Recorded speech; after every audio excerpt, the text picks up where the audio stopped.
অজুর পরে যে দোয়া পড়লে জান্নাতের দরজা খোলে। অনেক দামি একটি হাদিস, শুনে যান, ইনশাআল্লাহ ফায়দা হবে।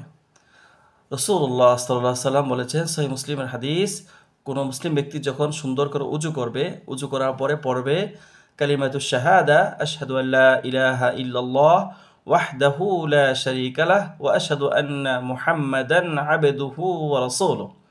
আমি সাক্ষ্য দিচ্ছি আল্লাহ ছাড়া কোনো মাবুদ নেই, তিনি একক অদ্বিতীয়, তার কোনো শরিক নেই, এবং আমি আরও সাক্ষ্য দিচ্ছি মুহাম্মদ রাসূলুল্লাহ সাল্লাল্লাহু আলাইহি সাল্লাম আল্লাহ তাআলার বান্দা ও রাসূল। তাহলে কি হবে? ফুতিহাত লাহু আবওয়াবুল জান্নাতি সামানিয়া, তার জন্য জান্নাতের 8টি দরজা খুলে দেওয়া হবে। সুবহানাল্লাহ। ওয়া কিলা লাহু উদখুল মিন আইনামা শি'ত, এবং তাকে বলা হবে তুমি প্রবেশ করো তোমার যে দরজা ইচ্ছা, যে দরজা তোমার পছন্দ, ওই দরজাতে তুমি প্রবেশ করো। সুবহান